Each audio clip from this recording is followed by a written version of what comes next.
going on, everyone? My name is Jamon McKinney, or you can just call me Juice because that is my nickname. Welcome, everyone, to the Juice Alert, episode number 38. If you have not subscribed to the Juice Alert already, be sure to do that right about now. You will not regret it. You can find me on YouTube, as well as podcasting platforms that includes Spotify, Apple Podcasts, Google Podcasts, all that great stuff. An excellent show lined up for you, ladies and gentlemen, today.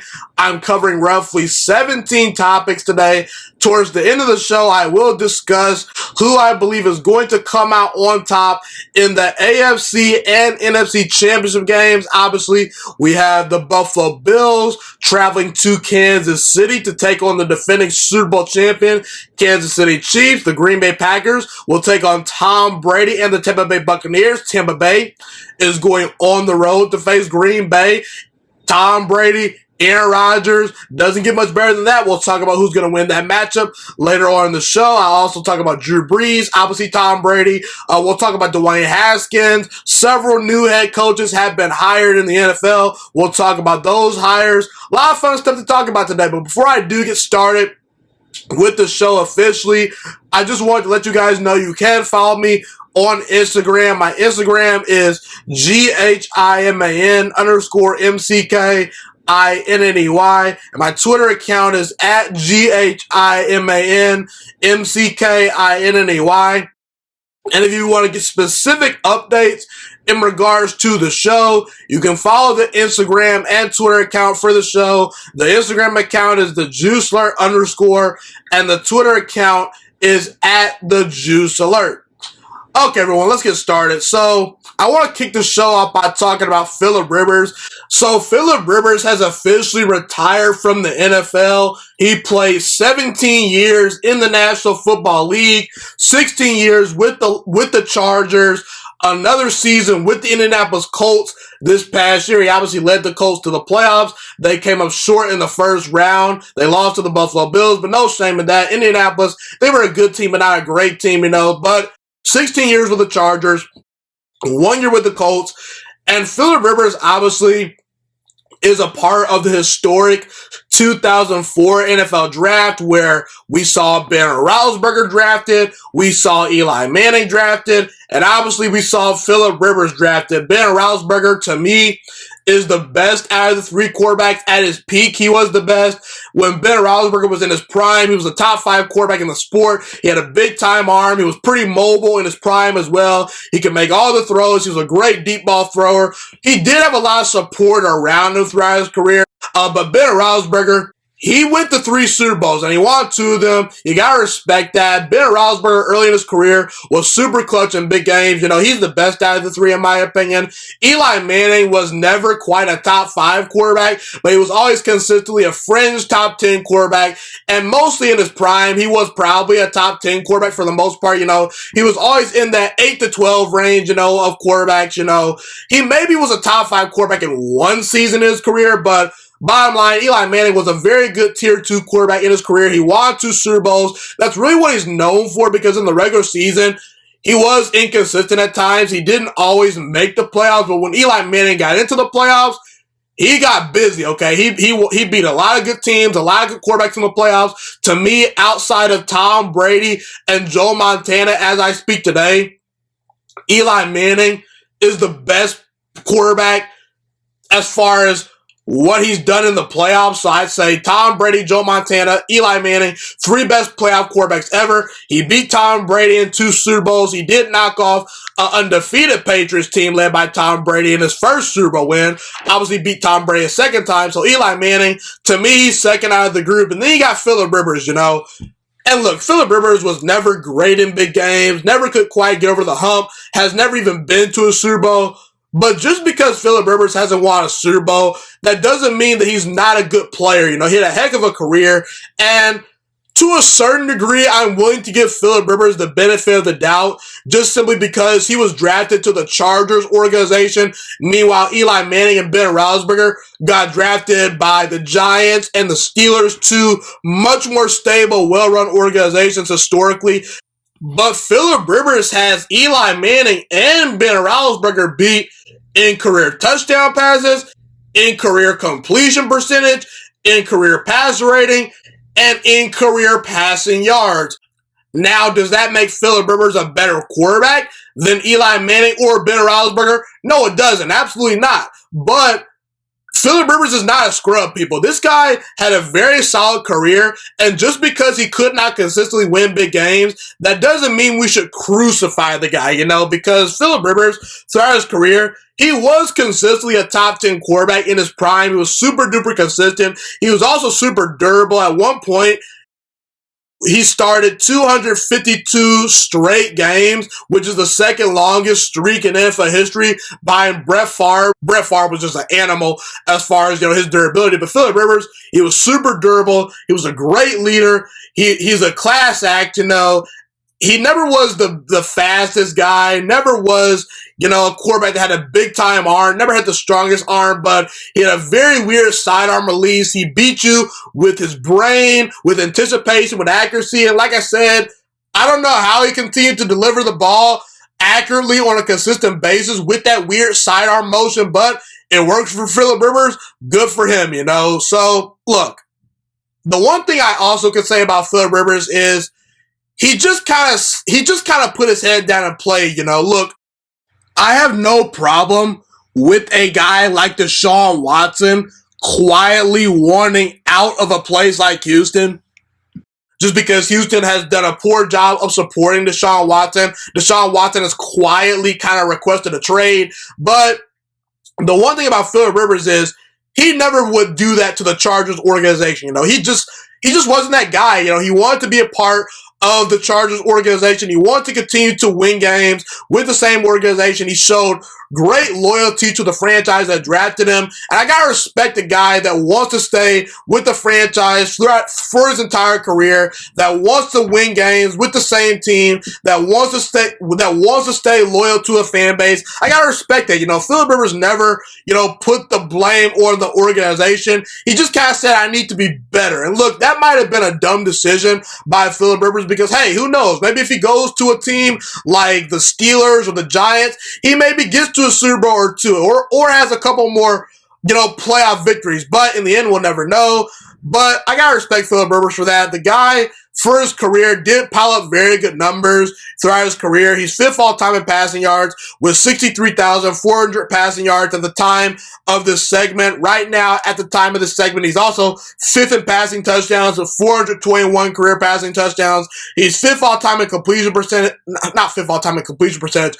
He's fifth all-time in completions.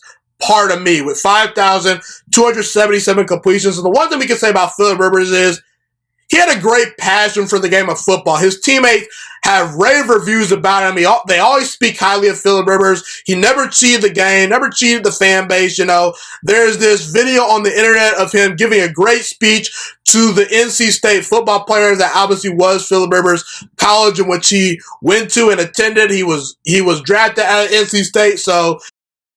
But yeah, if you go back and listen to that speech, it's hard to come away from that speech thinking Phillip Rivers doesn't just absolutely love the game of football. Phillip Rivers was super duper passionate about his craft, about the game of football. He was super obsessed with being great. He never was consistently great. He was always consistently very good. Never was a top 5 quarterback consistently in his prime. But Phillip Rivers, he's class personified. He was a great leader. He never cheated his fan bases, And ultimately, Phillip Rivers, he deserves a lot of respect for going out there and playing hard, being super durable every single Sunday. He never was consistently hurt, always showed up every single Sunday to play, for the most part. And ultimately, I believe Phillip Rivers is going to get into the Hall of Fame. Whether he deserves to get into the Hall of Fame, that's a debate for another day. But he's got the numbers. He's been super durable. There's been much worse quarterbacks that have made the Hall of Fame, in comparison to Phillip Rivers. So he's going to get into the Hall of Fame.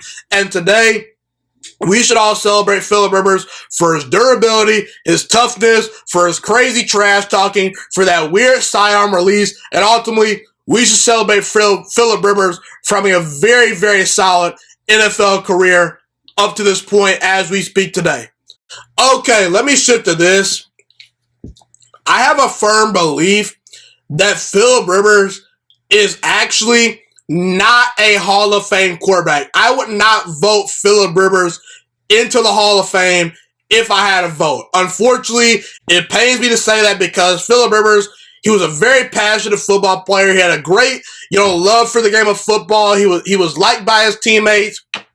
A lot of people speak very highly of Phillip Rivers. He gets rave reviews from people in NFL circles and from his teammates. So unfortunately, it makes me sad to truly make this topic, but I'm sorry, people. I don't think Phillip Rivers is a Hall of Famer. I just don't. Have I made the claim he's a Hall of Famer on this show in the past? Yes, I have. But guess what? My opinion has changed. Now, will Phillip Rivers get into the Hall of Fame? Yes. Yes, he will. There are other quarterbacks in the Hall of Fame that are worse than Phillip Rivers. So look, if Phillip Rivers makes the Hall of Fame, I'm not going to cry about it because ultimately there are quarterbacks in the Hall of Fame that just, to me, flat out don't deserve to be there. But that doesn't mean I should just, say, oh, Phillip Rivers should get in because other guys that should not have maybe got in. I shouldn't just continue to give people free passes in which they, really don't deserve those passes. You know what I'm saying? So when it comes to Phillip Rivers and the Hall of Fame, it just doesn't match to me. The Hall of Fame should be for transcendent players and players with big time accomplishments. When I think of the name Phillip Rivers, nothing really stands out, because here's the thing. When I also think of other quarterbacks like Aaron Rodgers, Patrick Mahomes, and Dan Marino, when I think of those names, I think about, man, those are the three most talented quarterbacks the game of football has arguably ever seen. When I think of the name Ben Roethlisberger, I think of Super Bowls. I think of a guy with a rocket arm. When I think of Tom Brady, Joe Montana, Terry Bradshaw, I think of big games, and I think of Super Bowls because those guys, they were in a lot of big games, and they won a ton of Super Bowls between the three of them. When I think of Eli Manning, I think of a guy that rose above the challenge under pressure in the playoffs versus Tom Brady, knocking off the undefeated Patriots. Beating Tom Brady a second time in the Super Bowl when people said the first time it was a fluke. Eli Manning is one of the best playoff quarterbacks of all time. When I think of Drew Brees, I think of a guy that's super duper accurate. And I think of the guy that saved New Orleans. And in fact, I also think about Drew Brees and I think to myself, why did the Chargers choose Phillip Rivers over Drew Brees? Because ultimately, that's proven to be a dumb decision. As good as Phillip Rivers is, he's not close to Drew Brees. He's not. That's the harsh reality. Even when I think of guys like Russell Wilson and Lamar Jackson, I think to myself, those are two transcendent athletes. And if they continue to dominate for the next 5 to 10 years, they will be Hall of Famers, no doubt about it, because Lamar Jackson, he's already won a league MVP, and Russell Wilson, he's been to multiple Super Bowls and has won one of those Super Bowls. He's one of the best athletes of all time, super duper underrated quarterback. He's better than Phillip Rivers. Even guys like Cam Newton and Michael Vick, who may not be Hall of Famers, but to me, at their peak, they were special. Cam Newton, he's won an MVP. Michael Vick, at his peak, he was one of the most talented quarterbacks of all time. He changed the game of football. Phillip Rivers never changed the game of football. And in Phillip Rivers' era, you can say Tom Brady was better, Aaron Rodgers was better, Peyton Manning was better, Drew Brees was better, Ben Roethlisberger was better, Russell Wilson was better, Eli Manning was better. Right now, today, I'd argue Patrick Mahomes is already better than Phillip Rivers. And right now, today, Deshaun Watson, Lamar Jackson, and maybe Cam Newton, depending on how he finishes his career, they ultimately could be better all-time quarterbacks than Phillip Rivers. Cam Newton might be finished, but we'll see, I just named you roughly 10 to 11 quarterbacks that while Phillip Rivers was playing, were better than him or are on pace to be better than him while he was playing. And I know people are going to bring up Phillip Rivers' stats. Listen, I'm not into stats, people. I'm not. When evaluating the Hall of Fame, stats are only part of the equation. I want to know what my eyes told me. I want to put in the quarterbacks that struck fear in defensive coordinators, okay? Phillip Rivers was never consistently a top 5 quarterback at his peak. He may have been a top 5 quarterback for a season or two, but consistently, he was never that guy. Folks, we can even make the argument that Donovan McNabb might be better than Phillip Rivers. Donovan McNabb got to 5 NFC championship games. Phillip Rivers has only been to 1 conference championship game. At least Donovan McNabb got to a Super Bowl. He didn't win the Super Bowl, but at least he got there. Where's Phillip Rivers' MVP awards? Where are his Super Bowl appearances? He hasn't even gotten to a Super Bowl, let alone won a Super Bowl. Where's Phillip Rivers' first and second All-Pro selections as a quarterback? Where's his first and second team All-Pro selections? Oh, they don't exist. Folks, when was Phillip Rivers ever consistently a top 5 quarterback? He was never that guy for an extended period of time. And by the way, there are 5 quarterbacks that have made the Hall of Fame that have not won Super Bowls. But do you know what they have that Phillip Rivers doesn't have?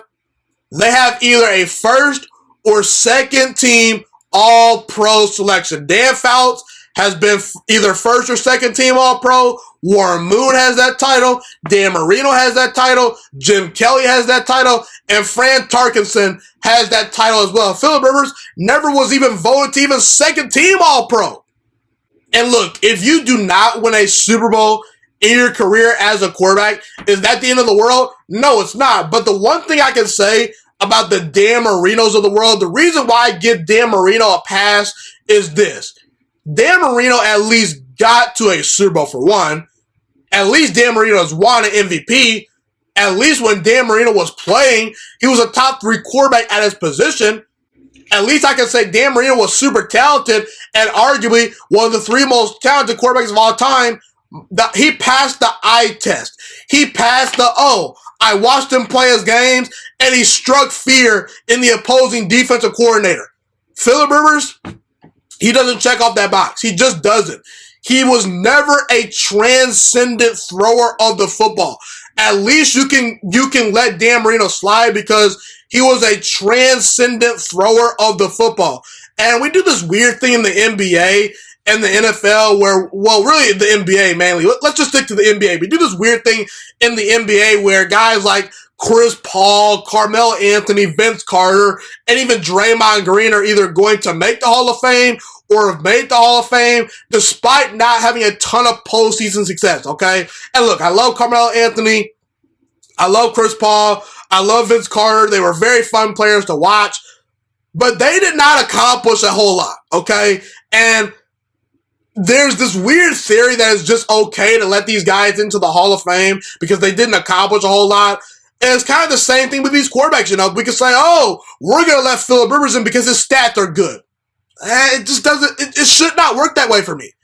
I don't know. I just need to go beyond the stats, you know. And ultimately, Phillip Rivers, he just was never at his peak a top 5 quarterback, never won an MVP, never was a transcendent talent. And Phillip Rivers is a below 500 quarterback in the playoffs. 12 games in the playoffs, 5-7 record. And his playoff numbers aren't all that great. Under 60% completion percentage for the playoffs in his career. That is not Hall of Fame stuff.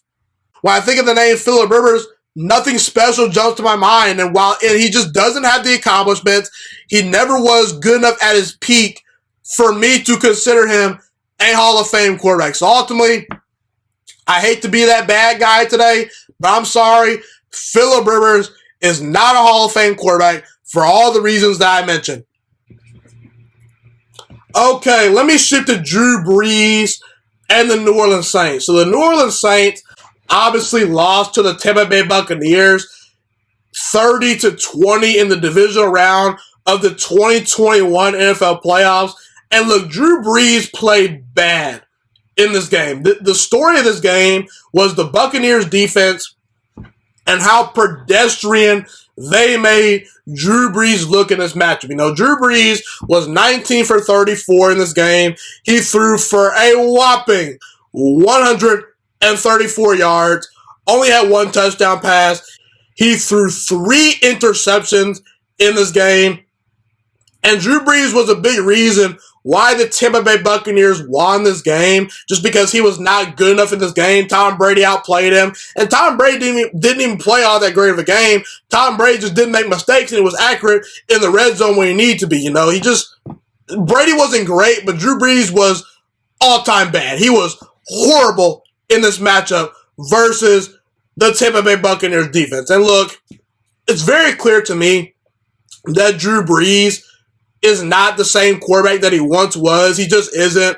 He clearly is not the same guy. This year, Drew Brees has had to deal with some injuries. He's obviously 42 years old. He's a 42-year-old quarterback. So, look, I can only crucify Drew Brees so much just because even at the start of the season, I said I don't know if Drew Brees is quite a top 10 quarterback anymore. I don't think that he's as good as he once was. He just doesn't quite have the same arm strength, doesn't move around the way he used to. He just, in reality, an old quarterback that is over the hill. But the sad part about this is Drew Brees blew, in my opinion, his very last and final opportunity to win a Super Bowl with the New Orleans Saints for a second time. Obviously, Drew Brees has won a Super Bowl, but he's only got one Super Bowl. We look at guys like Nick Foles, Joe Flacco, Trent Dilfer. They've won one Super Bowl. So you would think that a Hall of Fame quarterback like Drew Brees that is as talented as he is would find a way to get not just one Super Bowl, but maybe an extra Super Bowl. Ben Roethlisberger has gotten 2 Super Bowls. He's won 2 Super Bowls. Eli Manning has won 2 Super Bowls. Drew Brees only has one great playoff run throughout his career. Okay, so look, I'm not trying to knock Drew Brees today. It's obviously a day that's pretty sad for me, honestly, because Drew Brees, he's just not quite the same quarterback, And like I said, he blew his final opportunity to win a second Super Bowl in New Orleans.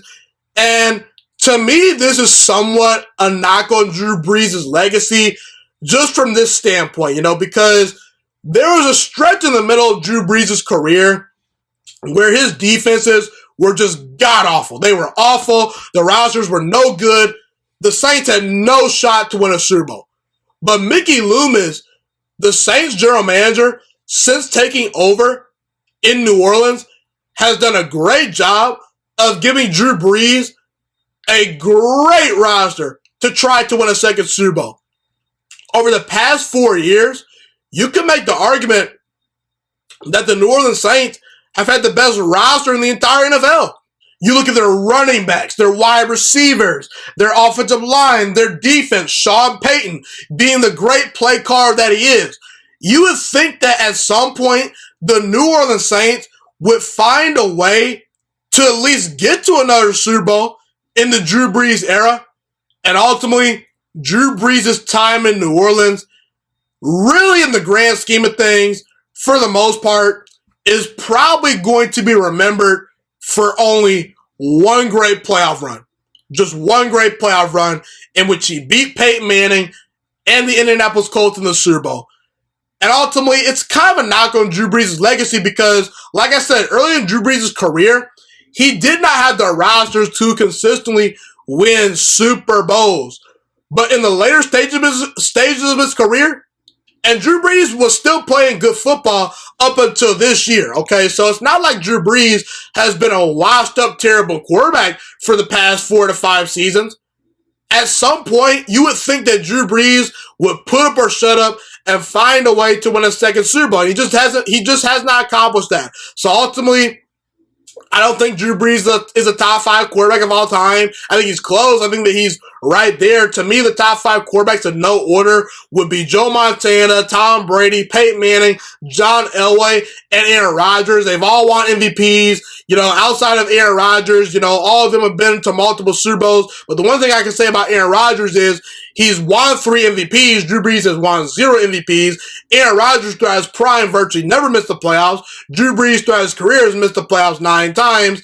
And ultimately, it's just one of those things where Aaron Rodgers was better at carrying lesser rosters and more flawed rosters than Drew Brees, So, unfortunately, Drew Brees it's a sad day in regards to us celebrating his legacy, because I was pulling for him to potentially get to a second Super Bowl. It's not going to happen. And ultimately, Drew Brees blew his last and final opportunity to win a Super Bowl in New Orleans just because I don't think Drew Brees is going to return to the game of football after this year. I very well could see Drew Brees retiring after this year. I think that he kind of realizes this Saints roster is not going to get any better. This is probably as good as the roster is going to get. And unfortunately, he fell short. So that's the harsh reality about Drew Brees and the Saints.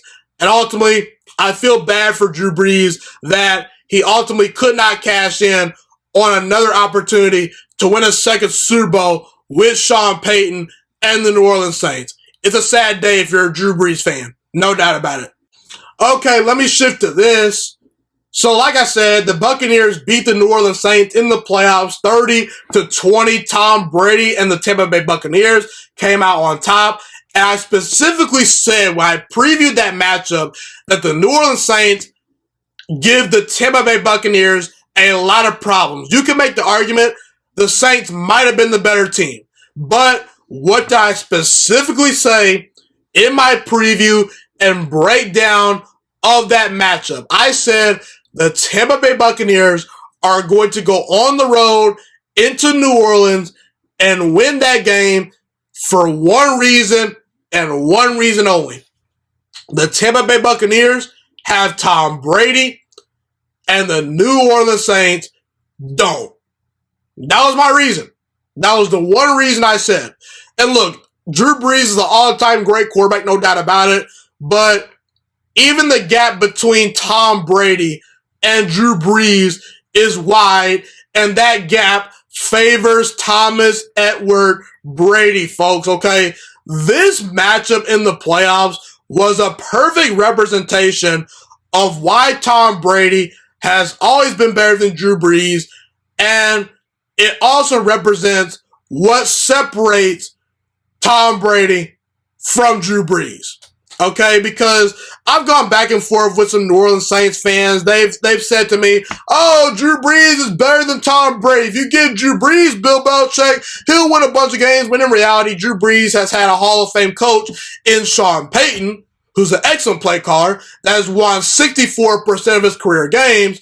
Throughout most of his prime, Sean Payton has found a way to win games with Teddy Bridgewater, someone named Taysom Hill, who's a gadget quarterback, and Drew Brees was not great with the Chargers, but coincidentally, when he found Sean Payton in New Orleans, he became this great quarterback. He ultimately put in the work, he made the throws, but do we ever wonder how good Drew Brees would be without Sean Payton by his side? Meanwhile, Tom Brady, he arrives in New England. Bill Belichick was ultimately somewhat on the hot seat, not looking good as a head coach. Bill Belichick, for his career, has a below 500 record without Tom Brady. Meanwhile, Tom Brady comes to New England, and boom, Bill Belichick wins a bunch of Super Bowls. And I actually argue that Bill Belichick is more responsible for the Patriots dynasty than Tom Brady, just because, coaching matters. But ultimately, the harsh reality is Bill Belichick has a losing record without Tom Brady. That's the truth. And folks, here's the difference between Tom Brady and Drew Brees. Tom Brady has been to 9 Super Bowls as I speak today. Drew Brees has 9 playoff victories in his career and one great playoff run in New Orleans, and some people attribute that success to Bountygate. Not me, but some people do. Folks, it's not close. Tom Brady is by far and away the better quarterback between him and Drew Brees. Tom Brady has always been the bigger, taller quarterback, has always had a stronger arm, has always been able to fit the ball into tighter windows. The one thing about Tom Brady that's kind of an underrated quality is he plays well on the road and at home consistently. Drew Brees, if you get him outside that dome, he's not the same quarterback. We've seen Tom Brady in snowy, rainy, wet New England at times win a bunch of playoff games in the cold temperatures and rainy weather of New England. Are we sure we trust, Drew Brees' arm in those cold conditions, in the outdoor elements?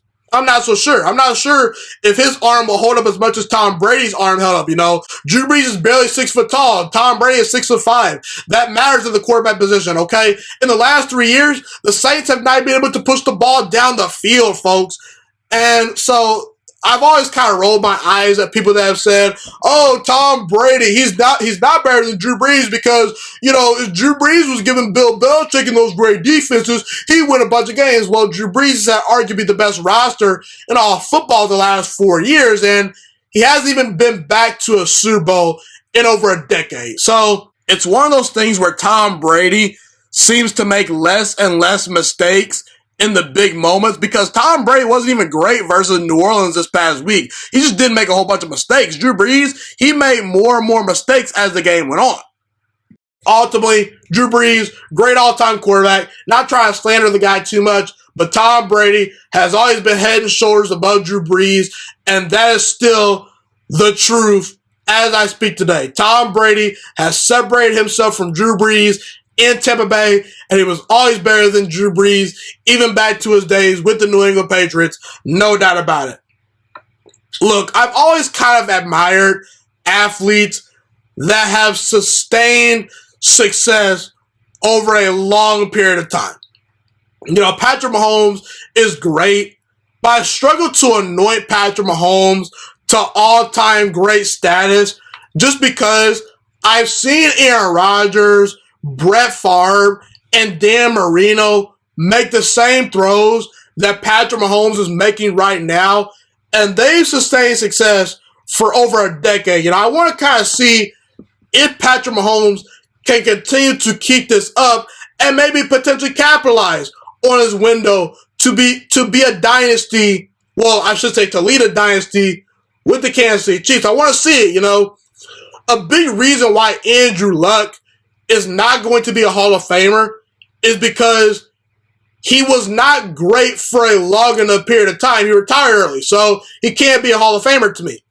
LeBron James, I admire his longevity because we're in his 18th season, okay, and LeBron James is arguably to this day still the best player in all basketball. He's at least a top 3 player. He's still elite in his 18th season, folks. Carmelo Anthony was in the same draft class as LeBron James, and you can make the argument that Carmelo Anthony is not even close to what he was in his prime. Tom Brady's longevity is remarkable. It's incredible, folks.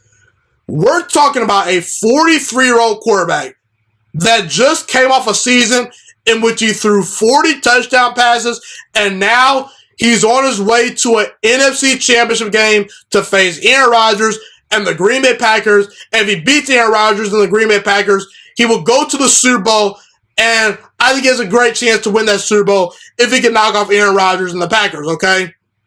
Folks, Drew Brees is 42 years old, and you saw him versus Tom Brady on that same field in the playoffs. Was not on Tom Brady's level. Not even close. And Tom Brady didn't even play all that great of a game. Drew Brees just was shot. You look at Phillip Rivers, 39 years old, retired. You look at Peyton Manning in his final season with the Denver Broncos, was a shell of himself. You look at Cam Newton at 31 years old, is way past his prime in my opinion. He's not close to the prime Cam Newton we saw a couple of years ago, winning an MVP and getting to a Super Bowl. Ben Roethlisberger, Pittsburgh's already looking for his replacement. They just signed Dwayne Haskins. Ben Roethlisberger's not the same quarterback. Tom Brady's longevity is without a question something to really behold. It really speaks to his competitiveness, his drive, his passion for the game of football, his diet, all those things. Tom Brady, he deserves to be celebrated for his longevity, not only with the New England Patriots, winning a bunch of Super Bowls there, but also going to Tampa Bay, establishing a great culture in Tampa Bay, immediately changing that football team, getting them to buy in and be a winning football team. And now he's in the NFC Championship game. You gotta respect Tom Brady's longevity. And ultimately, I don't think it's crazy to think that Tom Brady could still be a functional starting quarterback for about 2 to 3 more seasons. I won't rule that out. Tom Brady is a machine, and he's awesome, and he's great, but we all know that. But I got to celebrate it, no doubt about it, because Tom Brady, his longevity is incredible, no doubt about it, like I said. Okay, let's talk about Dwayne Haskins. So Dwayne Haskins is a former first-round pick that played his college football at Ohio State. He obviously had a great season back in 2018. He broke a lot of records at Ohio State. He threw 50 touchdown passes, only 8 interceptions, and that really catapulted Dwayne Haskins to being a first-round pick. Personally, I was a big-time fan of Dwayne Haskins' game when he was at Ohio State. I felt that he had a big-time arm. I felt that he could become a great franchise quarterback one day. He won a lot of big games. He was an accurate passer. There was a lot to like about Dwayne Haskins at Ohio State. Unfortunately, his NFL career has not gone very well up to this point. He obviously recently was released by Washington, not even 2 years removed from him being drafted number 15 overall in the first round of the 2019 NFL draft. The biggest reason why Dwayne Haskins was released by Washington was due to his immaturity and off-the-field behavior. And, he broke several COVID-19 protocols. He was at a strip club without a mask while the team was trying to make a playoff push. And there was just a lot of weird things going on with Dwayne Haskins.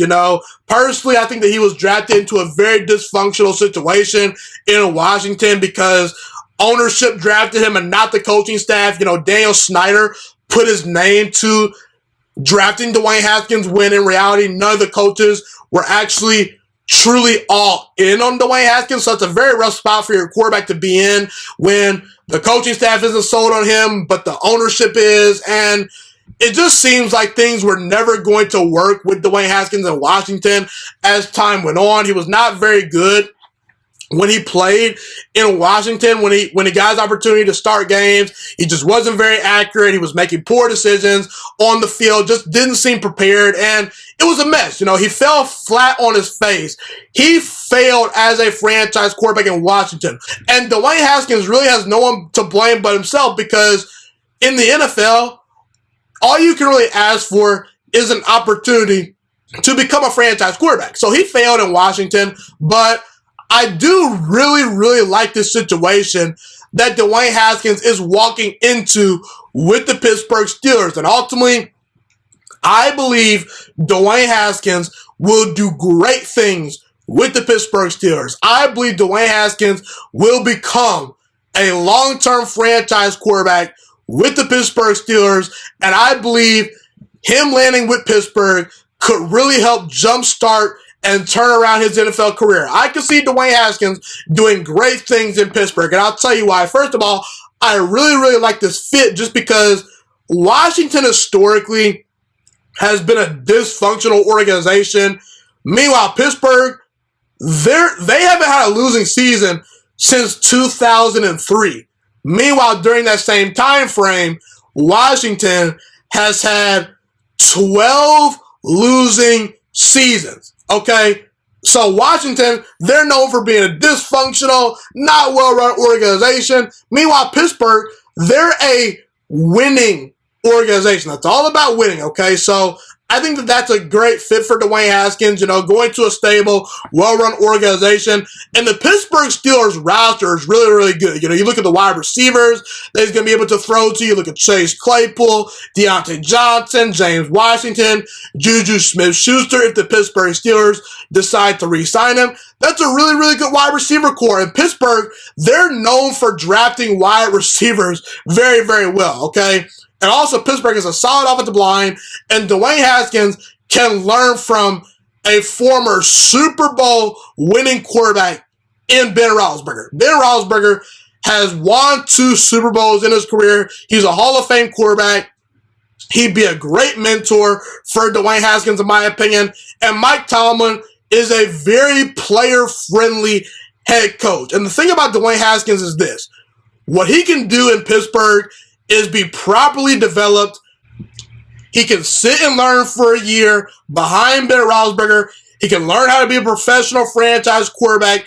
And when Dwayne Haskins takes over, ideally, he will have talent around him to succeed and reach his full potential. That's the situation Dwayne Haskins is walking into. And I will say it is a low risk, high reward situation for the Pittsburgh Steelers, just because you're not bringing in Dwayne Haskins on this massive big time contract. It's a 1-year deal. This is pretty much a tryout for Dwayne Haskins, in Pittsburgh. So Pittsburgh, they're going to evaluate him. They're going to bring him in their building and see, okay, does this guy have the talent and does this guy have the mental makeup to become our long-term franchise quarterback to succeed Ben Roethlisberger? I'm not a big fan of Mason Rudolph.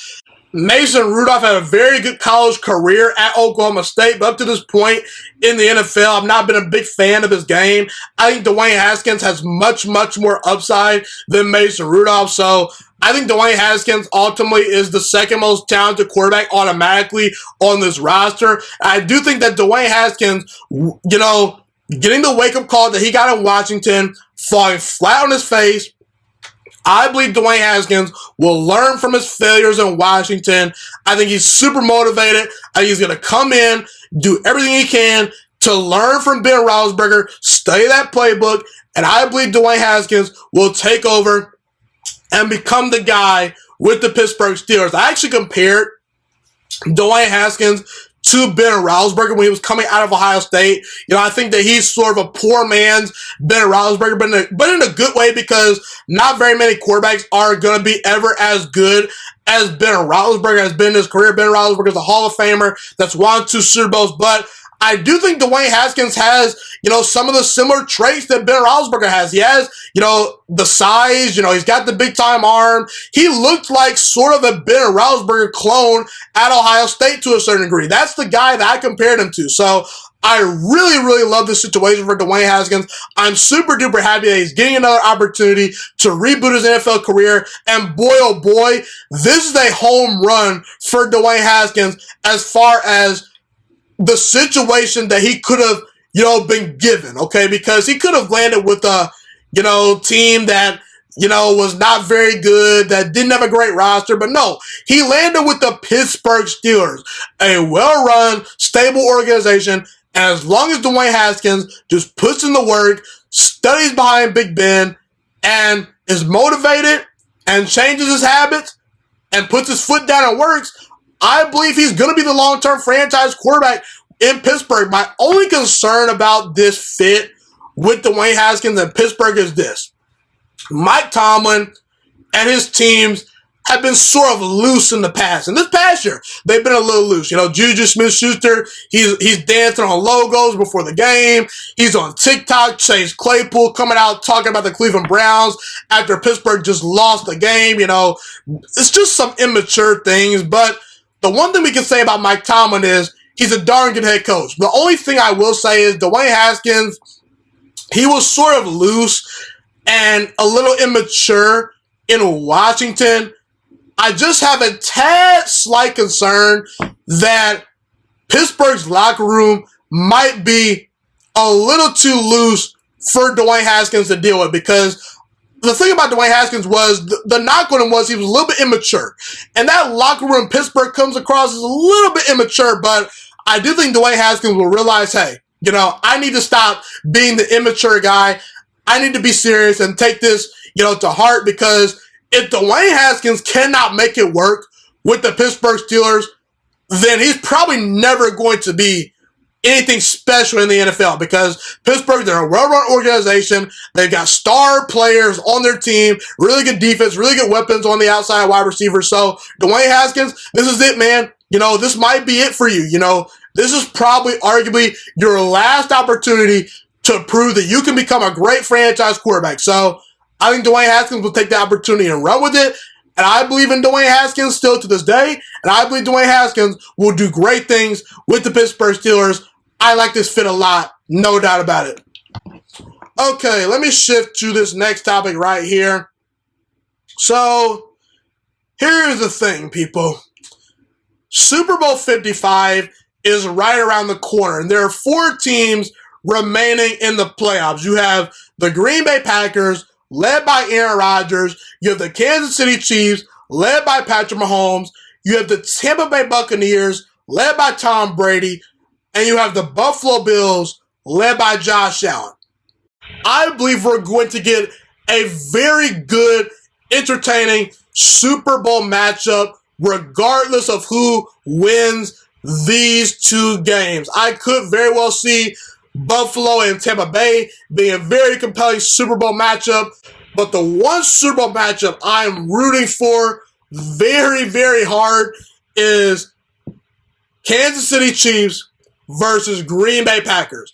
I want to see a Patrick Mahomes versus Aaron Rodgers Super Bowl matchup. I want to see Patrick Mahomes and Aaron Rodgers go head-to-head and may the best man win. That is what I'm rooting for. And I believe the NFL needs a Patrick Mahomes versus Aaron Rodgers Super Bowl. I will tell you why, okay? First of all, the biggest reason why is because would it be nice for Tom Brady to make it to the Super Bowl? Yes, but we've seen Tom Brady in the Super Bowl multiple times, okay? We've seen that story before, okay? And I recognize that Tom Brady and Joe Montana are the two greatest quarterbacks of all time. But between Patrick Mahomes and Aaron Rodgers, I think those are the two most talented quarterbacks of all time. Those are the two best that I have ever seen at the quarterback position.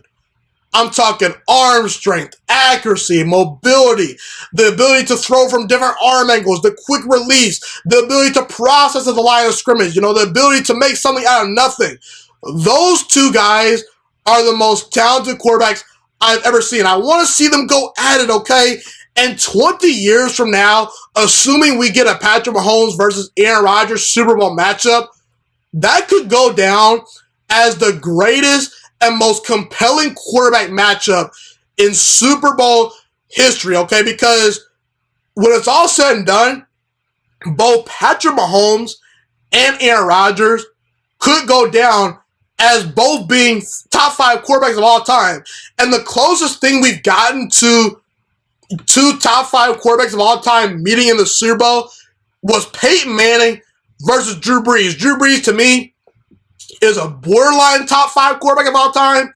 And Peyton Manning, to me, is one of the 3 greatest quarterbacks of all time. So, ultimately, I gotta say, I want that matchup to happen. I want to see the best man win. To me, Patrick Mahomes and Aaron Rodgers are the 2 best quarterbacks in the NFL right now. I want to see if Aaron Rodgers can regain that throne from the young gun, or is Patrick Mahomes going to say, hey, Aaron Rodgers, you had a great run for a decade, I'm the next guy up. I want to see that matchup. I want to see it so badly.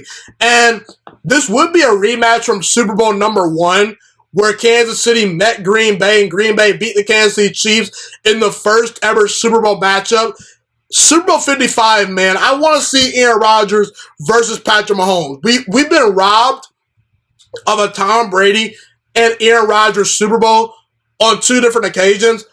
I don't want to be robbed of a Patrick Mahomes versus Aaron Rodgers Super Bowl matchup. I just want to see that matchup so badly, okay? So ultimately, that's the matchup I most want to see, and I believe the NFL needs a Aaron Rodgers versus Patrick Mahomes Super Bowl matchup. The 2 best quarterbacks of all time going at it would definitely be something to behold, no doubt about it.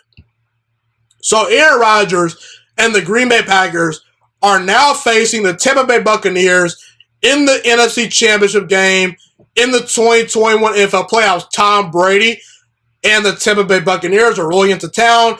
And look, Aaron Rodgers this season has been unbelievable, off the charts. He's thrown for 48 touchdown passes, which led the entire NFL over 4,000 yards, a 120 passer rating, only 5 interceptions, and a 70% completion percentage. I still, to this day, don't think we appreciate Aaron Rodgers enough. I always kind of give Aaron Rodgers the benefit of the doubt just because throughout most of his career, the Green Bay Packers, in my opinion, have wasted away most of his prime. Sure, the Green Bay Packers have won a Super Bowl with Aaron Rodgers, but when you think of Aaron Rodgers, you think he'd at least get 1 Super Bowl. I mean, Joe Flacco's won a Super Bowl. Nick Foles has won a Super Bowl. Trent Dilfer has won a Super Bowl. when you look at a guy like Aaron Rodgers, you look at that guy and you say, that guy's a generational talent. His team should win multiple Super Bowls. And Green Bay, they've squandered that opportunity because they haven't spent money in free agency over the past couple of years. They have been reluctant to make trades. They held on to Mike McCarthy way too long. And ultimately, Aaron Rodgers just did not have the support that he needed to win multiple Super Bowls, especially on defense.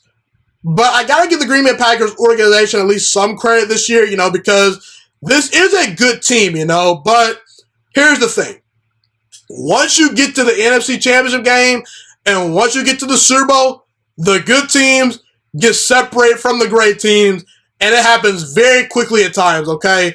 Because the level of competition, it goes up tremendously as you continue to move on to the playoffs. This is not the wild card round. This is not the divisional round. This is the NFC Championship game, and this is where the big boys are at, okay? And I know Green Bay is good. You know what I also know?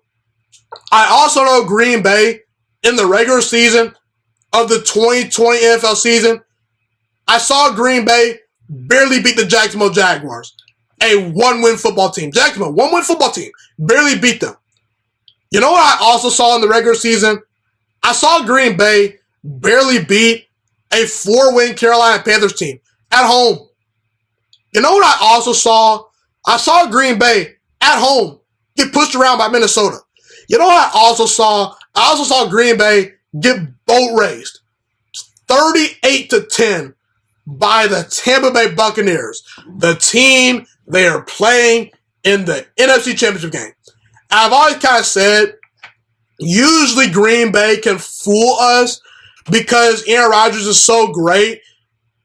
Oftentimes, Green Bay as a football team overachieves. And look, I think the Packers have enough to win a Super Bowl this year, but in the back of my mind, I don't know because of one reason and one reason only. The Green Bay Packers in the offseason, in the draft, in free agency, and at the 2020 NFL trading deadline, they did not go the extra mile to ensure this is a Super Bowl caliber roster. That's why I have my doubts. And I just had that slight pause about Green Bay, in the most crucial moments. Can they out-talent the Tampa Bay Buccaneers? Can they out-talent the Buffalo Bills? Can they out-talent the Kansas City Chiefs? I know Aaron Rodgers is going to put that ball where it needs to be, but is Allen Lazard going to come down with that ball? Is Marquez Valdes-Scantling going to come down with that ball? Is Robert Tonyan going to get open? Is that defense going to give Aaron Rodgers a chance versus Patrick Mahomes? Are they going to give him a chance versus Josh Allen? Are they going to give him a chance versus Tom Brady?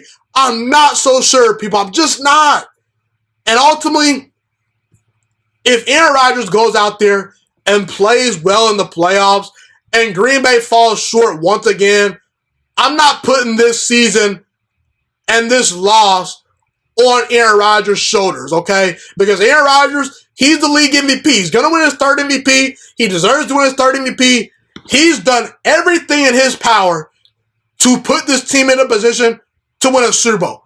The Packers organization, as good as this team is, I'm not sure if they have. And throughout Aaron Rodgers' career, he's put Green Bay in a position to win multiple Super Bowls, and they have not come through for Aaron Rodgers. Aaron Rodgers has held his end of the bargain, but time and time again, I see Green Bay's roster not being good enough. I see Green Bay's coaching staff not being good enough. And on paper, I believe Tampa Bay, Buffalo, and even Kansas City are better than Green Bay. The difference is the Green Bay Packers have Aaron Rodgers, but you see LeBron James in the NBA Finals all the time. You want to know why he loses to Golden State multiple times? You want to know why he loses to San Antonio multiple times? He loses to these teams multiple times because one great player does not ultimately win championships. It just doesn't happen. You need a great supporting cast around you. And I'm not sure if Aaron Rodgers' supporting cast around him is good enough. Ultimately, I'm going to say Green Bay has a slight edge in the playoffs over all these teams, but it's only because of Aaron Rodgers and I hope and pray that Aaron Rodgers' supporting cast is good enough for him to get over the hump, because Aaron Rodgers, he deserves a second Super Bowl. He deserves to get more rings because his talent warrants it, and he's too good of a player to go down with only one Super Bowl. But ultimately, I'm painting the picture that Aaron Rodgers should not deserve the blame if he goes out and plays well and Green Bay falls short. He's done his part. Green Bay's organization, well, we'll see. That's all I'm going to say. Okay, let me shift to Patrick Mahomes and the Kansas City Chiefs. So the Kansas City Chiefs defeated the Cleveland Browns in the divisional round of the 2021 NFL playoffs. They won the game 22-17, and this game to me was another prime example of why Kansas City is the best team in all football and why the Kansas City Chiefs are more than just the Patrick Mahomes show. Patrick Mahomes is arguably the most talented quarterback in the NFL right now. There's no one really debating that outside of Patrick Mahomes haters, you know? But this also can be true. Patrick Mahomes' job is easier than almost 90% of every single NFL starting quarterback right now. That also can be true. No doubt about it. His job is easier than Aaron Rodgers' job. His job is easier than Deshaun Watson's job. And boy, oh boy, with Sam Darnold and Daniel Jones killed to have that supporting cast around them. Patrick Mahomes has an A+ wide receiver core. The best tight end in the entire NFL, Travis Kelce. A very good offensive line. Very good running backs. An elite head coach by his side in Andy Reid. And Patrick Mahomes was injured in that game, late in the game. It was midway through the third quarter, and Kansas City did not miss a beat. Sure, Chad Henne did throw an interception in that game, but Chad Henne barely played all season, folks. He was a little bit rusty, you know. He was probably not prepared to play in that moment just because you don't anticipate Patrick Mahomes is going to get hurt, but ultimately, the play calling did not change when Chad Henne was in that game. You could clearly tell that Andy Reid trusted Chad Henne to execute his offense. And Chad Henne, he was throwing to Tyreek Hill, Travis Kelce, bunch of weapons. He was behind that really good offensive line, and things were smooth sailing for the most part for Chad Henne, you know. And I've always said Patrick Mahomes landed in an all-time perfect situation. All-time perfect. Not just a perfect situation, but an all-time perfect situation when he was drafted. People, let's not forget, Alex Smith won 12 games with the Kansas City Chiefs before Patrick Mahomes got there. He was in the MVP conversation the year before Patrick Mahomes got there. Now, obviously, Alex Smith is an average to slightly above average quarterback, so he was not going to win Kansas City a Super Bowl, but Alex Smith won games with the Chiefs. And the Kansas City Chiefs, they can win games with average quarterback play. Imagine if Aaron Rodgers goes down for the Green Bay Packers in a playoff game. Green Bay's toast. Imagine if Deshaun Watson missed a game or two for the Houston Texans. If Deshaun Watson doesn't play in a Houston Texans uniform this year, I guarantee you they are drafting Trevor Lawrence with the number 1 overall pick. They were that bad this year. They were that bad this year, folks. What if Russell Wilson goes down for the Seattle Seahawks? Have you seen their offense with Russell Wilson recently? It's not been good. Without it, oh man, it'd be bad. Folks, Patrick Mahomes is a super duper talented quarterback. But I've always said, Patrick Mahomes' supporting cast does not get enough credit for how good they are. This is not just the Patrick Mahomes show, people. And by the way, in that Super Bowl that Patrick Mahomes won, he had the worst passer rating for a Super Bowl winning MVP in NFL history. He was bailed out by that defense. He was bailed out by those weapons. And ultimately, there were a couple of officiating breaks that went Kansas City's way. And look, I'm not trying to take anything away from what Patrick Mahomes did in the Super Bowl, but ultimately, can we at least give some credit to the Kansas City Chiefs supporting cast and not all the credit to Patrick Mahomes and not act like Patrick Mahomes is just the greatest thing since sliced bread? Listen, I've said Patrick Mahomes is arguably the best quarterback in the sport, but he also has some of the best support in the entire NFL. And he's not as valuable as Aaron Rodgers. He's not as valuable as Deshaun Watson. He's not as valuable as Russell Wilson. Okay? So ultimately, Patrick Mahomes is great, but I've always said the Kansas City Chiefs are more than just a Patrick Mahomes show. And in the playoffs, they proved it. But ultimately, as long as Patrick Mahomes is healthy, the Kansas City Chiefs should be favorites to win the Super Bowl. No doubt about it. Let's see if they can capitalize and potentially become a dynasty with Patrick Mahomes under center.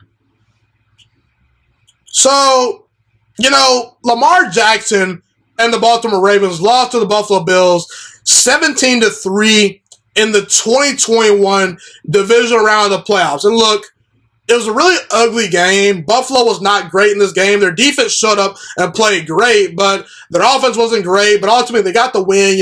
Congratulations to Sean McDermott, Josh Allen, and the Buffalo Bills. And look, Lamar Jackson did not play well in this game. He threw a very, crucial, game-clinching pick six virtually for the Buffalo Bills in this game. On the goal line, Justin Tucker missed several field goals, which is very uncharacteristic of arguably the greatest field goal kicker of all time, or at least the most talented field goal kicker of all time, Justin Tucker, to miss multiple field goals in a playoff game. But my biggest takeaway from that game was Baltimore has not done a good enough job supporting Lamar Jackson on offense. Buffalo had no respect for the Baltimore Ravens wide receiver corps. Zero respect at all. They played tight man-to-man coverage, and they just pinned their ears back and said, Lamar Jackson, you're going to have to make tight window throws. We're going to pressure you. We're going to expose this offensive line. And your offense, they got no shot versus our defense. And Buffalo's defense over the past couple of weeks has struggled, people. It really has. Up until that Baltimore game, people were questioning Buffalo's defense. And until Lamar Jackson is given a true number one wide receiver, and until the Baltimore Ravens get Lamar Jackson more dynamic weapons on the outside to throw to, the Baltimore Ravens, they will continue to come up short. And Greg Roman, he deserves blame as well. Greg Roman has to start switching things up. Whereas Baltimore, they're going to be a playoff team year in and year out with Lamar Jackson because he's a top 5 quarterback, arguably to this day. But ultimately, they're going to come up short. They're not going to go far enough because they're not explosive enough on offense. And you can blame Lamar Jackson if you want. You can call Lamar Jackson a choker if you want. But I got to ask you all this question. Who is afraid of a wide receiver corps led by Marquise Hollywood Brown and Willie Snead? Mark Andrews is good, but he's a tight end that disappears in big games. No one is afraid of that wide receiver corps, people. And do you know there's a trend with the final 4 teams remaining in the 2021 NFL playoffs? Buffalo, Tampa Bay, Green Bay, and Kansas City. Do you know all 4 of those teams have in common? They have top 5 wide receivers. Devontae Adams, top 5 wide receiver. Tyreek Hill, top 5 wide receiver. Stephon Diggs, arguably top 5 wide receiver. And Mike Evans, a couple of years ago, you can make the argument he was a top 5 wide receiver. He's a tier 1 wide receiver. And Antonio Brown's on that roster too. He's not going to play this week, but Antonio Brown's really, really good. He was a tier 1 wide receiver for a while. So, folks, look at what Lamar Jackson has to work with. Patrick Mahomes has better weapons. Aaron Rodgers has Devontae Adams. Russell Wilson has DK Metcalf and Tyler Lockett. Josh Allen has a top 5 wide receiver corps. Tom Brady has a top 5 wide receiver corps. Kyler Murray has DeAndre Hopkins. Even Drew Brees had Michael Thomas this past year. Even Deshaun Watson had Will Fuller, who's not the best number one wide receiver, but if he were put on the Baltimore Ravens roster right now, he'd be the best wide receiver on that team. The Baltimore Ravens do not have enough good wide receivers on the outside to out-talent the opposing team's secondary. And as good as Lamar Jackson is, we'll never know how great he can be until he gets a number 1 wide receiver. And Baltimore will continue to fall short if they don't put weapons around Lamar Jackson. They have failed Lamar Jackson in that regard. They put okay weapons around him, but they're not striking fear in defensive coordinators. If I'm the Baltimore Ravens, I'm trading for Julio Jones. I'm drafting some wide receivers because it's unacceptable. They have no dynamic weapons on the outside. And Lamar Jackson is what's making that offense go. It's not J.K. Dobbins. It's not Mark Andrews. It's Lamar Jackson making sugar cream cookies out of 2 and 3 star ingredients because that wide receiver core is not very good. So, look, you guys can bury Lamar Jackson if you want. You can call him a choker if you want. I'm going to be the reasonable sports analyst that I am and say, until Lamar Jackson gets a true bona fide wide receiver on the outside, I don't expect Baltimore to win a Super Bowl because they're not good enough. That offense is not good enough to win a Super Bowl. They're not. If Lamar Jackson goes out there and wins a Super Bowl with this current supporting cast, he deserves to be called an elite quarterback because you should not win a Super Bowl with the supporting cast because, in my opinion, it's not good enough. And people can say, what about Tom Brady? What about Tom Brady? Tom Brady had Rob Gronkowski throughout most of his prime. Mark Andrews is not Rob Gronkowski. Not to mention, Tom Brady had Bill Belichick by his side. As good as John Harbaugh is, he's not Bill Belichick, people. So that's how I feel about Lamar Jackson.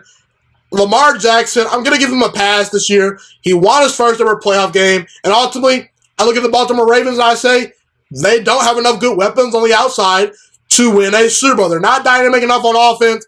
You should not blame Lamar Jackson for the Baltimore Ravens' shortcomings, at least this year.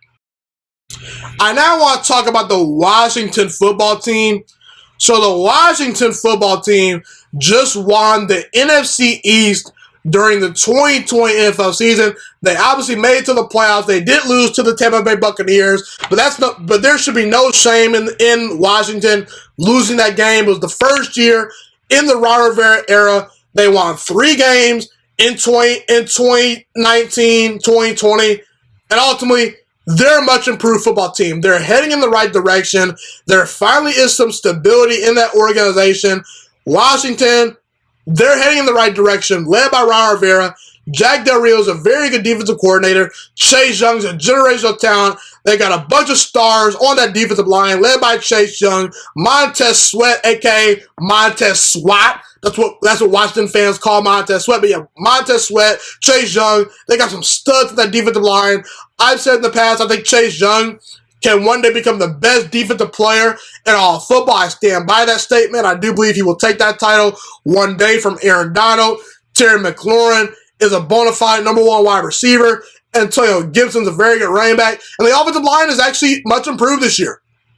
But Washington needs themselves a franchise quarterback. I like Alex Smith. He's a good guy. He's a pretty accurate thrower when given time. But Alex Smith, we've seen him on great rosters. We've seen him with the 49ers.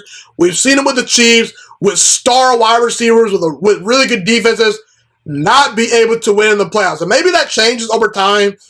But an older, aging Alex Smith, to me, is not the future at quarterback in Washington. Now, Taylor Heinicke played very well in Washington's playoff game versus Tampa Bay. He could be the guy, but I haven't seen enough of Taylor Heinicke to say that he's going to definitively be the guy, so I'm going to eliminate him from the equation. Washington needs to go out there and get themselves a bona fide franchise quarterback. They need to, because in order to beat the Green Bay Packers, the Buffalo Bills, the Baltimore Ravens, the Seattle Seahawks, the Kansas City Chiefs, in order to consistently win their division, they're going to need a franchise quarterback. They don't necessarily need a top 10 quarterback, but they need a franchise quarterback that's willing to take over that franchise, be an accurate passer, and elevate under pressure when it matters most. Now, how will Washington go about getting that quarterback? I have no idea. I really don't know what their plan is. Could they draft a quarterback? Maybe, but the problem is Washington is picking number 19 overall. Okay? More than likely, Trevor Lawrence, Justin Fields, Zach Wilson, and Trey Lance will all be gone. They'll probably all be top 10 picks just because there's a lot of teams in the top 10 that will need quarterbacks. They're all very talented quarterbacks, all four of them. I like them a lot. Zach Wilson, kind of iffy on him, but, I think that he can become a good quarterback one day. And then when you look at Mac Jones, he's probably not getting past the Patriots at number 15 overall. Washington will either need to trade up for a franchise quarterback or hope and pray that a franchise quarterback falls to them. And by the way, even though Washington made it to the playoffs this year, they're still in the process, in my opinion, of rebuilding.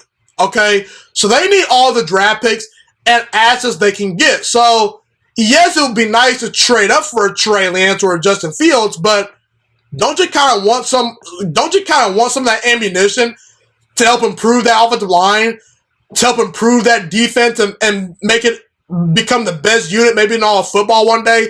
Don't you want to use those draft picks on an extra wide receiver or two? So I think this move for Washington makes way too much sense. The Washington football team should do everything in their power to go out there and trade for Matthew Stafford. Washington has a defense and a team that can win right now. They are a franchise quarterback away from consistently winning anywhere from 9 to 12 games every single season. They just need a legitimate franchise quarterback that can make the throws when needed. And Matthew Stafford, to me, is that guy. Matthew Stafford is a fringe top 10 quarterback to me. He's a very good tier 2 quarterback. Not anywhere near elite, but he's really, really good. He's been super underrated for years in Detroit. I've said Ryan Tannehill and Matthew Stafford are the two most underrated quarterbacks in all of football, in my opinion. And I think that Matthew Stafford could do some special things. Now, I don't know if Detroit wants to trade away Matthew Stafford, but if he's on that trading block, Washington, give him a first-round pick. Give it up. Because Matthew Stafford is worth a first-round pick. He's a franchise quarterback. And he's not just an average franchise quarterback. He's an above-average franchise quarterback. He's got a big-time arm, one of the 5 best arms in all football. He's mobile enough. He can make all the throws. He's very accurate. He's proven to be a very clutch quarterback. He's top 10 all-time in game-winning drives and fourth-quarter comebacks. Matthew Stafford, in my opinion, deserves to go to a football team that's ready to win right now, that just needs a solid quarterback. I believe he'll be great with Ron Rivera. He'll be great throwing to Terry McLaurin, Cam Sims, Logan Thomas. He'll be a really good fit in Washington. He's a grown-up. He's a mature athlete. He can make all the throws. He's one of those guys, in my opinion, that can go toe-to-toe with Patrick Mahomes if given the right support around him and win football games. I truly believe that. And Matthew Stafford, he's only 32 years old. He's still got about 5 to 6, probably 7 good to great years left in him. And Matthew Stafford's shown that he can play at an MVP level in the past. So Matthew Stafford to the Washington football team makes way too much sense. If I'm Washington, I'm doing everything in my power to go out and get him. He, to me, is going to be the most coveted quarterback on the market if he's on the trading block. So if you can trade for Matthew Stafford, Washington, go out and do it, because ultimately, I won't be surprised if Matthew Stafford wins a Super Bowl in Washington if they can get their hands on him, because that defense is a special unit that's ready to win right now. And Ron Rivera, he's a really good head coach. Matthew Stafford would be a great fit in Washington. So, up next, let's talk about Tom Brady and the Tampa Bay Buccaneers for one final time on this show. Well, not on the show, but in this episode, Tom Brady is a smart guy because, look, I told everyone that Tampa Bay was going to be a dominant football team this year. I actually picked the Tampa Bay Buccaneers to win the Super Bowl over the Kansas City Chiefs in the preseason. I said the Tampa Bay Buccaneers, led by Tom Brady, will go out there and win Super Bowl 55. Now, as of today, maybe I want to move off that pick because Aaron Rodgers and the Packers, they look really good. Kansas City is a little bit better than I thought. Buffalo's really good. But ultimately, I won't be surprised if Tampa Bay wins the Super Bowl this year. And look, I told everyone, Tampa Bay is going to be very good. And people laughed at me. And I'm not surprised that Tampa Bay is in the NFC Championship game because I told you all it was going to work. I told you they were going to make the playoffs. I told you they were better than the New Orleans Saints. And I told you Tom Brady is not a washed-up quarterback. Sure, Tom Brady is no longer elite because there's only about 3 elite guys in the NFL right now. Probably right now today I say Mahomes, Aaron Rodgers, and Russell Wilson are the 3 elite quarterbacks. Tom Brady is not quite the same guy. He needs a little bit more protection. He needs a better supporting cast around him than in years past. But Tom Brady today is still arguably one of the 10 best quarterbacks in all of football. I told you all this. I told you he's not a washed-up quarterback in New England. I told you all Tom Brady needed was a good supporting cast around him, and he could still go out there and compete for Super Bowls. And you didn't want to listen to me. But see, here's the thing. Tom Brady was smart because he knew people thought he couldn't accomplish much at Tampa Bay. People looked at the move and said, oh, Tom Brady going to the Buccaneers? That's probably not going to work. The Buccaneers have sucked for so long. They were a 7-9 football team.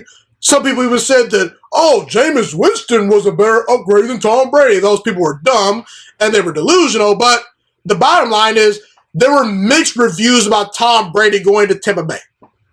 And ultimately, Tom Brady put himself in a no-lose situation with the Tampa Bay Buccaneers because if Tom Brady goes out there and falls flat in his face in Tampa Bay, you know what folks were probably going to say?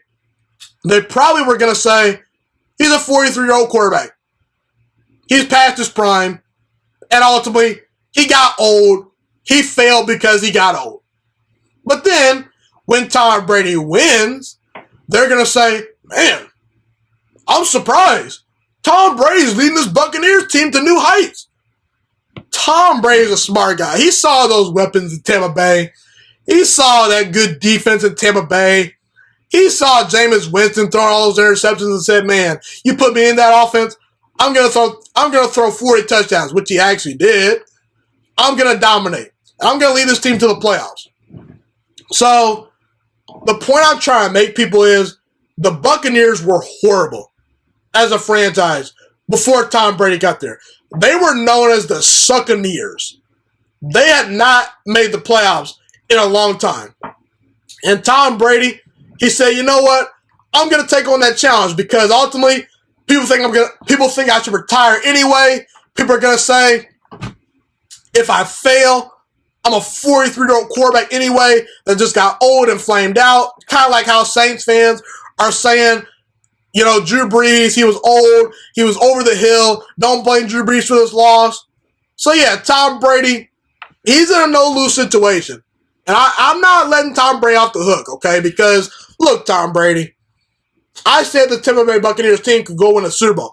And, yes, being in the NFC Championship game, it's a very successful season for Tampa Bay. I'm not saying Tom Brady has failed, but I hold Tom Brady to the same standards I held him in New England. Tom Brady. Let's go out there and see you get to a Super Bowl. You're probably the best team in the NFC. I think Tampa Bay is more talented than the Green Bay. So we'll see what Tom Brady can do. But ultimately, gotta respect Tom Brady. And ultimately, Tom Brady is super duper smart for going to Tampa Bay because he knew he's in a no-lose situation with the Buccaneers. I gotta applaud him for it because ultimately, it was a smart move, no doubt about it. So, okay. Let's shift to this. Brandon Staley has been hired as the new Los Angeles Chargers head coach. And I love this hire for the Los Angeles Chargers, and I'll tell you why. First of all, the narrative that the Chargers needed to hire an offensive-minded head coach is kind of outdated to me a little bit, because look, would it have been nice to get a Brian Dable or Eric Bieniemy to work with Justin Herbert? Yes. But, folks, there's a reason why Tom Brady and Joe Montana and Terry Bradshaw won Super Bowls. They had great defenses that got them the ball back, that held teams under 30 points. That's a big reason why they won Super Bowls.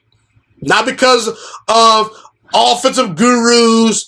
They had good defenses. A big reason why Aaron Rodgers and Drew Brees have combined to win 2 Super Bowls between the two is because for the most part throughout their primes, they did not have much of a defense around them. And the hope is Brandon Staley will be able to get the most out of this Chargers defense, and I believe he will be able to because we just saw him with the Los Angeles Rams get the most out of their defense. Now, obviously, they had Aaron Donald, they had Jalen Ramsey, but they had a lot of marginal players that he got the most out of, And many people believe that Brandon Staley is the Sean McVay of defense. They believe that he's the next hot shot young head coach, but on the defensive side of the football. Obviously, Sean McVay is known for his offense and known for guys like Matt LaFleur who have learned under Sean McVay that have gone to be successful head coaches. Matt LaFleur is doing great things in Green Bay right now with Aaron Rodgers. But they think but many NFL aficionados, quote unquote, believe that Brandon Staley is the Sean McVay of defense, okay? And I believe that he can do some great things with this Chargers defense because they have a very talented unit led by Derwin James. When healthy, Derwin James is one of the best players in the entire NFL.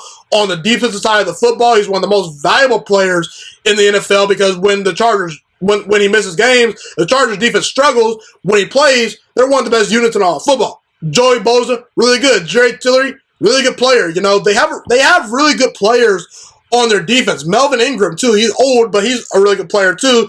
You got Kenneth Murray out of Oklahoma, former first-round pick. There's a lot of talent on this defense. And the idea is, okay, if Justin Herbert is my quarterback, he can work with most offenses. Justin Herbert is arguably already today a top 10 quarterback. He has one of the 5 best arms in all football. He's big. He can move around. He's mobile. He can fit the ball in the tight windows. He can make all the throws. Throws a great catchable deep ball. He's really, really a physical specimen. He's a big-time player as of right now. He may not have the resume of Aaron Rodgers or Patrick Mahomes, but he had the greatest rookie season of all time for a starting quarterback. Okay, we just saw that. Justin Herbert can work with most offenses. The idea is, okay, Herbert, he's going to put up his points on the offense. Let me get the defense in shape because I guarantee you, if I hold teams to under 30 points on most Sundays, Justin Herbert can win anywhere from 10 to 12 games most seasons. That's the way I'm thinking, and that's the way the Los Angeles Chargers are thinking as well. Okay, so I like this hire. I think that Brandon Staley comes across as a guy that's willing to work and put in the time to become a great head coach. I think that the players will really enjoy playing for him. He seems like a laid-back guy. He seems like a guy that knows how to, scheme up great things on defense, and ultimately, I think that he can become a very good NFL head coach. Ultimately, we'll see if it happens, but yeah, I'm a believer in Brandon Staley. I'm going to bet on Brandon Staley doing great things with the LA Chargers. I love this fit. Over time, we'll see if he can, be that guy because he's going to get tested very early. This Chargers team is ready to win right now, so his job is a lot easier than a guy like Robert Saleh who has to take over a very, dysfunctional organization and a roster that's not very good. But yeah, I think that Brandon Staley definitely can do some great things with the Chargers. We'll see if it pans out. I believe it will pan out. I like the move. I like the direction the Chargers are going in. Out of all the new head coaches that have been hired, this might be my favorite hire. The Urban Meyer one is close. I do like Urban Meyer's fit with the Jacksonville Jaguars, but Brandon Staley seems like the perfect fit for the Los Angeles Chargers head coaching vacancy, and now he's their head coach, and ultimately, I like the fit. I believe Brandon Staley will be a hit as an NFL head coach. Okay, let's shift to the Philadelphia Eagles. The Philadelphia Eagles have hired Nick Sirianni to be their next head coach. Nick Sirianni is the former Indianapolis Colts offensive coordinator from this past year.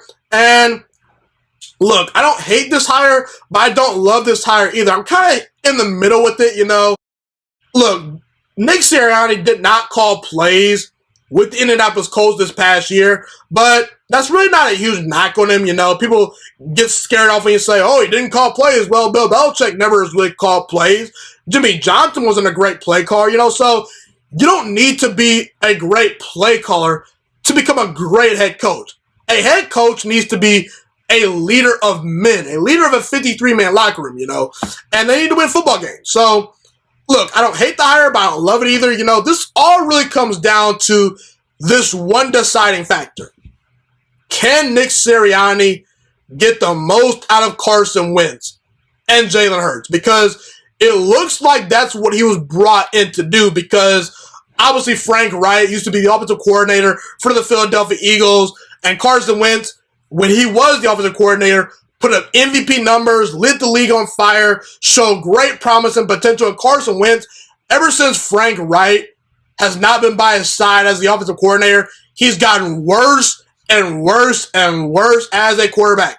So, ultimately, I think the Philadelphia Eagles are really banking on Nick Sirianni to come in and help fix Carson Wentz.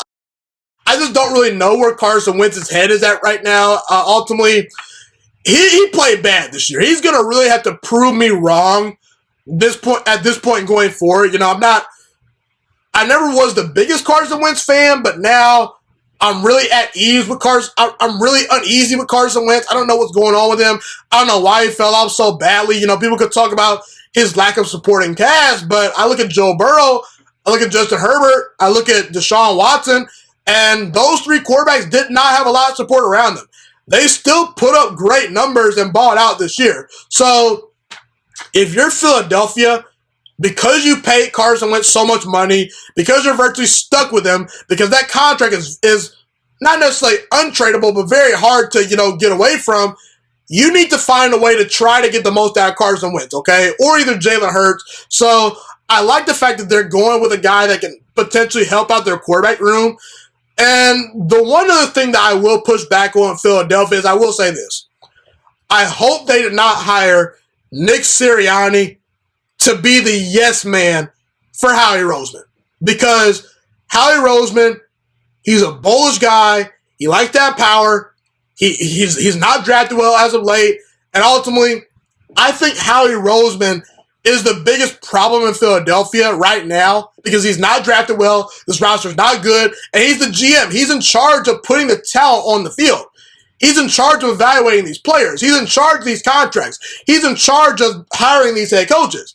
So ultimately, Howie Roseman, you better get this right, because if you don't get this right, then you're probably out the building. So ultimately, we'll see what Nick Sirianni does. I don't think this hire is terrible. I think that Nick Sirianni definitely has some potential as a head coach, but we'll wait and see. But yeah, that's my thoughts on Nick Sirianni as the Philadelphia Eagles head coach. By the way, last point, I don't think the Philadelphia Eagles got the ideal person that they wanted for this job, because it's a difficult task to take over this football team, because you have a bad offensive line, an old aging roster, not a ton of good young contracts, a lot of old aging players. Like I said, this roster's a mess. Philadelphia's not close to winning a Super Bowl. So ultimately, hey, Nick Sirianni, I'm happy you have a head coaching opportunity.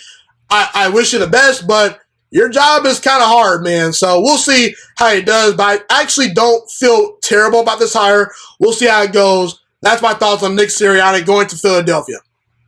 Now, the Atlanta Falcons hired Arthur Smith to be their next head coach. Arthur Smith was the Tennessee Titans offensive coordinator the past 2 years in Tennessee. And look, he did some good things in Tennessee. A lot of people point to him helping Ryan Tannehill reboot his career. Obviously, Ryan Tannehill in Miami was not very good. He was looking like a first-round bust. He goes to Tennessee, things really click, and he puts up MVP numbers, and Ryan Tannehill's a franchise quarterback. I think that Arthur Smith is a guy that definitely can design an offense. If the Falcons want to continue to stick with Matt Ryan, he definitely could be a guy that helps extend Matt Ryan's career, just because he knows how to draw up offensive plays. He's been a really successful offensive coordinator, and Tennessee's gone far the last couple of years. They went to the AFC Championship game last year. They made the playoffs this year. Arthur Smith has had some success. My one knock on Arthur Smith is this. I don't know if he's ready to lead a group of men. He comes across as a timid guy that's sort of laid back, not really an alpha. I want to know if he can own the room. Bill Belichick has the ability to own a room. Andy Reid, same thing. Ron Rivera, same thing. Mike Tomlin, same thing. All the great head coaches are able to own the room and be the CEO of a football team. Just because you know offense doesn't guarantee you're going to be a good head coach. A lot of players, well, I'm sorry, not a lot of head coaches know a lot about offense. Apparently, Adam Gase knew a lot about offense. That worked out terribly because he's not a great general of a 53-man roster. So we'll see how Arthur Smith performs. I'm pretty neutral with this hire. I don't hate the hire, but I also don't love the hire.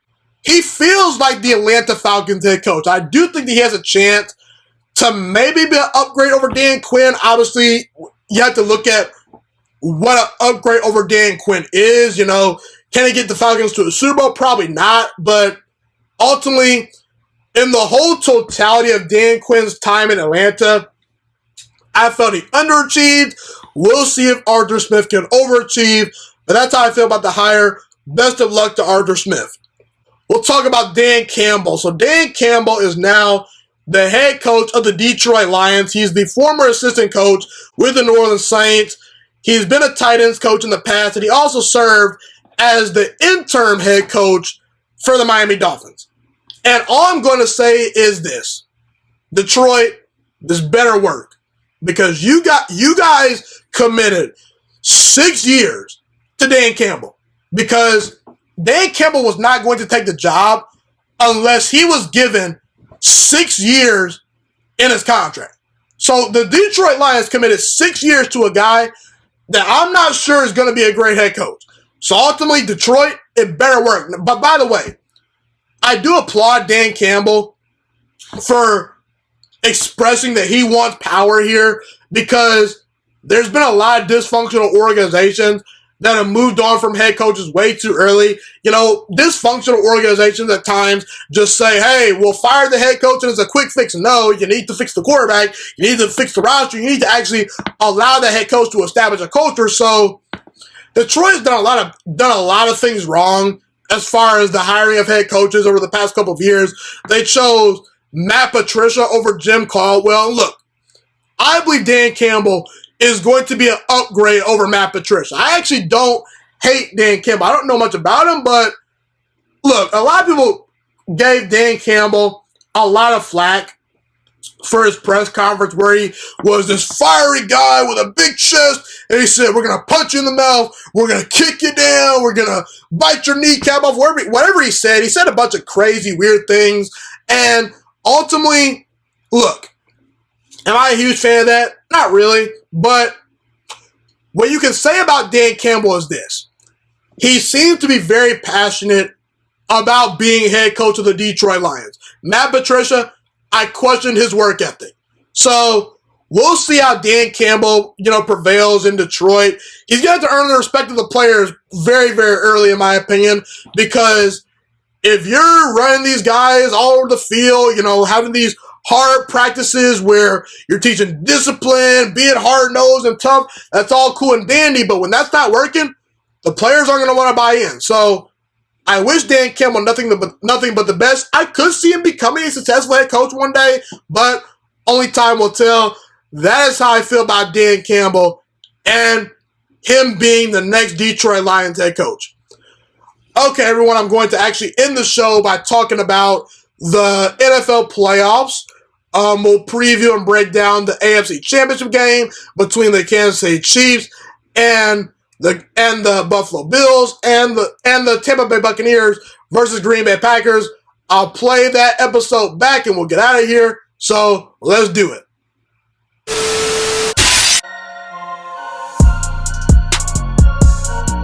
Okay, everyone, it is now officially time to break down these conference championship matchups, and I'm going to start off by previewing and breaking down the Tampa Bay Buccaneers versus Green Bay Packers NFC Championship matchup. So obviously the Tampa Bay Buccaneers coming off a big-time win on the road versus Drew Brees and the New Orleans Saints. The Green Bay Packers, they are at home in this game. Aaron Rodgers is red hot. He just had a great game versus the number one ranked defense in the entire NFL last week versus the LA Rams. And this is definitely a very intriguing matchup and a super duper big time treat if you're an NFL fan, because we don't get to see all-time great quarterbacks like Tom Brady and Aaron Rodgers go head-to-head with something big on the line like this. I mean, Aaron Rodgers versus Tom Brady with a trip to go to the Super Bowl on the line. I mean, it doesn't get much better than that other than maybe a Super Bowl matchup. So I'm very excited to watch this matchup. And for the first time, we now see Aaron Rodgers is in the same conference with Tom Brady. For the first time, Aaron Rodgers has a chance to actually knock off a guy like Tom Brady, who throughout his career has been recognized as the greatest quarterback of all time. Personally, I agree with those people that believe Tom Brady is the greatest quarterback of all time. However, I've always said that Aaron Rodgers, he is more talented. I do think that if Aaron Rodgers had the defenses, had the coaching staffs that Tom Brady had throughout his career, we would see him winning a whole lot more Super Bowls than he has won up to this point. He's only got one Super Bowl under his belt.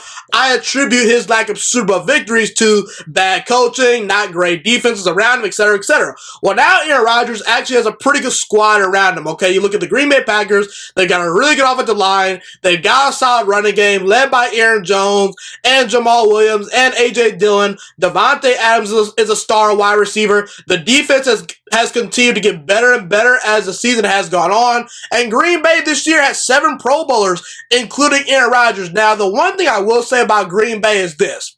I worry about them being too Aaron Rodgers dependent in this matchup, because when you look at the Tampa Bay Buccaneers, sure, Tom Brady made the throws that he needed to make versus the New Orleans Saints in the Superdome last week, but in the grand scheme of things, that the story of that game was the Tampa Bay Buccaneers defense, which gave Drew Brees a ton of fits, and they were able to get the ball to Tom Brady and allow him to operate with the short field, and they took a lot of pressure off of Tom Brady. My biggest concern for Green Bay is if Tampa Bay gets out to an early lead, they can just run the ball with Leonard Fournette. Tom Brady does not make a whole lot of mistakes. He's not going to throw a whole bunch of interceptions. He's not known for making mistakes in big games. So if you're Green Bay, it's imperative that you keep this game close from start to finish, okay? Now, Green Bay is the home team. That does give them a huge advantage in this matchup.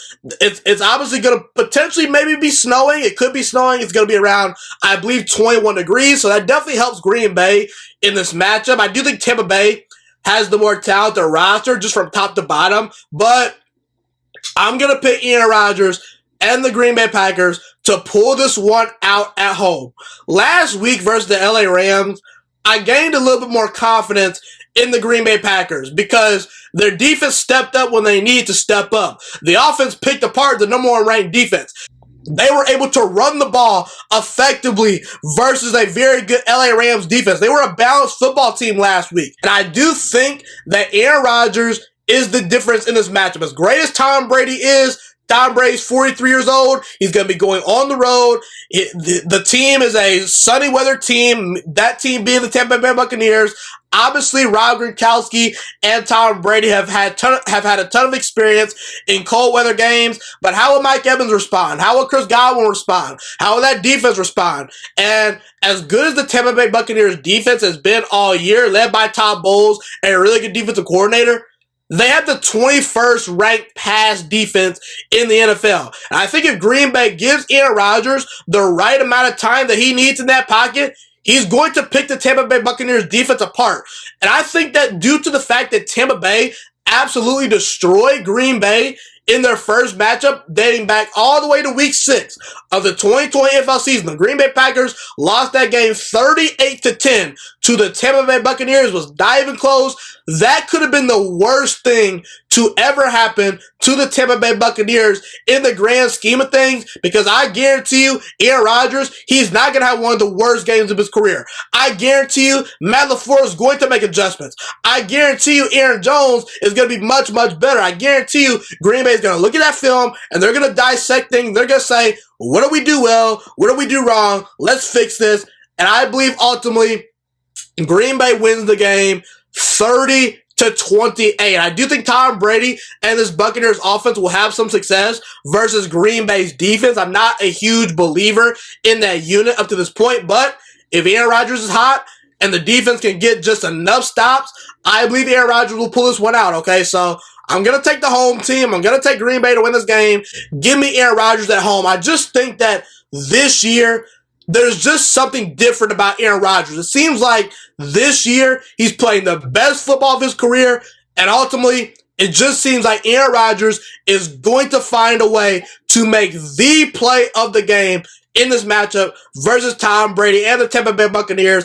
I believe Aaron Rodgers gets to his second Super Bowl to face either the Buffalo Bills or the Kansas City Chiefs, and ultimately I believe Green Bay wins at home. They'll be a tad bit better than Tampa Bay in the NFC Championship game in the 2021 NFL playoffs. Now, up next, let's preview and break down the Buffalo Bills versus the Kansas City Chiefs. I'm going to take Kansas City to win this game. I'm tempted to pick Buffalo just simply because I don't know the status of Patrick Mahomes for this game.